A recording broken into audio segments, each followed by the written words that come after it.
Bienvenidos y bienvenidas a la semana número 14 del curso Atención Primaria y Comunidad. Antes de iniciar con nuestro tema, vamos a dedicarles un par de minutos para poder reflexionar sobre lo que trabajamos en la sesión anterior. Recordemos que en la sesión anterior hablamos sobre la renovación del sistema de atención primaria de salud y por qué es importante hacer esta renovación. ¿En qué implica gestionar la renovación en el sector salud? ¿Qué estrategias podríamos considerar para poder plantear esta renovación? ¿Ya tienes las respuestas? Muy bien, prosigamos con nuestro tema para el día de hoy. ¿Te has puesto a pensar en qué significa la palabra gestión? ¿Y qué implica para ti la gestión de la atención primaria de salud?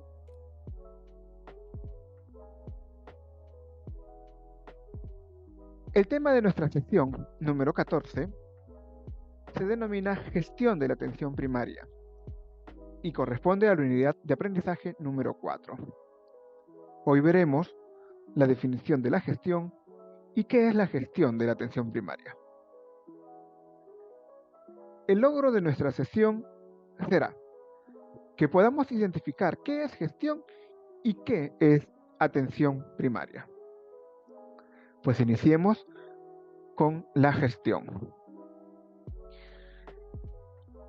En distintos momentos de nuestra vida, hemos tenido que desarrollar algún tipo de actividad, algún tipo de proyecto, alguna iniciativa. Y para ello has tenido que dedicar tu esfuerzo, recursos y tiempo para poder lograr dicho propósito. Lo que has estado realizando durante ese periodo se le denomina gestión. Como vemos aquí en nuestra presentación, la gestión se refiere a la direccionalidad que se le da a la unidad de trabajo como consecuencia de la administración del gerente. Es decir, al momento de desarrollar alguna actividad cotidiana, nosotros hemos sido gerentes de esa actividad cotidiana. Ahora, si lo plasmamos en una organización, pues los gerentes tienen que direccionar sus esfuerzos para lograr dichos objetivos. Es la labor del gerente, que implica además la capacidad de toma de decisiones en relación con la información que tiene, con aquella información que ha sido identificada, que ha sido procesada y que se hace tangible, pero sobre todo que se puede utilizar permanentemente. Así que si lograste los objetivos de las actividades que tú te planteabas, pues sin duda has sido una persona que ha gestionado exitosamente dicha actividad. Conseguir que las personas puedan trabajar juntas y en armonía y que hagan un uso eficiente de los recursos que tienen con la finalidad de lograr los objetivos es la labor de la gerencia. Por lo tanto, todos los objetivos deben de establecer las siguientes preguntas. ¿Qué debe de hacerse? ¿Cuánto de ello debe de hacerse? ¿Dónde debe de hacerse y cuándo debe terminarse? Estas son preguntas que nos van a permitir planificar nuestras actividades. Cuando preguntamos qué debe de hacerse, evidentemente estamos también respondiendo qué no debemos de hacer para poder escoger adecuadamente y seleccionar las acciones que correspondan. Y al seleccionar estas acciones, también tenemos que preguntarnos, pero ¿cuánto de ello? Por ejemplo, ¿qué debe de hacerse en un centro de salud? Atender al paciente. Ok, ¿qué no se debería de hacer? Y ahí podríamos plantear muchísimas alternativas. Ahora, ¿cuánto debe de hacerse? Es decir, ¿cuántos pacientes podrías atender? Lo cual implica que existe una coherencia entre la capacidad que se tiene para brindar el servicio y la cantidad de personas beneficiarias de ese servicio, de tal manera de que podamos cogestionar los esfuerzos para optimizar la cantidad de atención a los pacientes. Ahora, ¿dónde debe de hacerse? Y en distintas circunstancias hemos visto que los centros de salud cuentan con espacios idóneos, adecuados para atender a los pacientes, pero también en otras condiciones hemos visto que la atención a los pacientes no se hacen en el lugar que corresponde. ¿Y cuáles son estas limitaciones? ¿A qué crees que se debe que no siempre se atienden a los pacientes en el lugar que corresponde? Y también la última pregunta es ¿cuándo debe terminarse? Es decir, ¿en qué momento dejamos de atender al paciente? Y aquí también, sin duda, habría mucho que reflexionar sobre lo que implica la gestión, ya que ahora podemos ir viendo que la gestión está orientada para lograr determinados objetivos. Y si eso lo trazamos hacia los objetivos que se tiene en el sistema de salud nacional, entonces es inevitable cuestionar los procesos o las funciones que se tiene en la gestión. Planificamos, ejecutamos o implementamos y también evaluamos los resultados de dicha gestión. Y sin duda, normalmente nos centramos en el punto intermedio, en cómo se ejecuta, en cómo se implementan las acciones para lograr los objetivos. Pero desatendemos los otros dos puntos de inicio y de fin de estas funciones de la gestión. Tenemos que también centrar nuestra atención en la planificación, que es anticiparnos a la acción, prever los recursos, prever el capital humano, prever también el tiempo, entre otras condiciones que favorezcan a la ejecución o implementación de ello. Asimismo, el punto final, que es la evaluación. Esta evaluación nos va a permitir lograr medir si es que nuestra ejecución ha sido la adecuada en función de los objetivos que nos hemos trazado. Por lo tanto, ¿qué será la gestión de la atención primaria de salud? ¿Puedes reflexionar sobre ello? ¿Qué implicaría la gestión de la atención primaria de salud?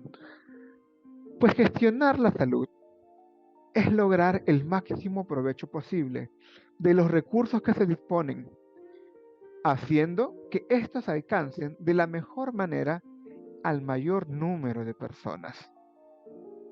Cuando nos referimos al mayor provecho posible, estamos expresando que siempre debemos de tratar de lograr los mejores efectos posibles, empleando de la manera más eficiente y eficaz tanto los recursos físicos como los recursos humanos con los que dispongamos.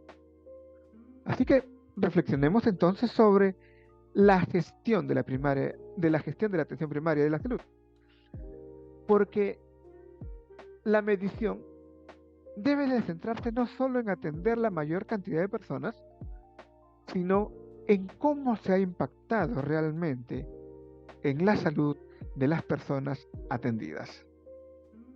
Por lo tanto, las funciones del equipo, la atención primaria de la salud, tienen que centrarse en la conducción o en la guía de la atención de la salud de la población de una determinada área geográfica. Y el instrumento para que la comunidad se autorresponsabilice de su propia salud implicará que tengamos que manejar un lenguaje común con la población. Indistintamente de la profesión en la que tengamos, cada carrera tiene un lenguaje técnico para denominar a las dolencias, para denominar a las funciones o a los procesos que alguien puede estar viviendo. Pero si empleamos los términos técnicos con los cuales nosotros profesionalmente conocemos estos procesos, es muy probable que la población no nos comprenda adecuadamente. Y esto implica en todo proceso, desde un diagnóstico, la evaluación, la intervención, la rehabilitación y también, por supuesto, en la entrega de los resultados. Pues el lenguaje tiene que irse adecuando para que las personas puedan optimizar sus procesos de salud. Si le decimos a alguien, por ejemplo, que tiene una infección en la garganta, pues es muy probable que lo entienda en términos sencillos y sepa exactamente cuál es su padecimiento. Pero si le hacemos referencia a que tiene una faringitis y es una persona que no conoce sobre lo que es la faringe y qué implica la palabra itis, pues probablemente no entienda y tenga que recurrir a otras personas para poder tener claro cuál es su condición. Estos aportes son un elemento esencial en el enfoque actual de la prestación de los servicios de atención primaria. Promovemos, por lo tanto, dentro de esta gestión, un trabajo interdisciplinario, donde podamos participar todos los miembros del equipo de salud de manera colaborativa, de manera participativa y orientada a logros comunes, propósitos en común. Evidentemente, como ya lo hemos mencionado, tiene que ser un impacto positivo sobre la salud de las personas. Por lo tanto, el psicólogo debe de comunicarse con el nutricionista, con el enfermero, con el que gestiona de pronto en la parte administrativa. Bien. Y de tal manera de que se pueda direccionar a la persona que llega por un servicio de atención de la salud desde la puerta, desde la vigilancia, los procesos administrativos, desde el momento en el que se realiza el primer despistaje que se debe de emplear o el tamizaje que se realiza al ingresar a un centro de salud para poder hacer la derivación a las áreas correspondientes y estas a su vez seguir los determinados protocolos que correspondan para optimizar los recursos y garantizar la atención adecuada de la persona que requiere de ese servicio. Una vez culminado todo el proceso, se debe de fomentar y aplicar las pautas de tratamiento en los momentos que corresponda, en las dosis que corresponda y durante el tiempo que esto implique, con una permanente supervisión médica. Una vez logrados los propósitos de la atención, pues garantizar que el alta también corresponda en el momento que ésta tiene que darse. Es por ello que nos apoyamos también en los registros auxiliares y cada equipo tiene su propio sistema de recolección de datos dentro del sistema de salud. Y eso implicará una dedicada coordinación y comunicación entre el propio equipo y los demás equipos de apoyo. Una vez explicado este proceso, daremos cuenta que desde la admisión del paciente hasta su alta se disponen de distintos recursos, no solamente financieros, sino también recursos en los cuales implica el trato humanizado a la persona que viene por un servicio, por una atención o un servicio en salud.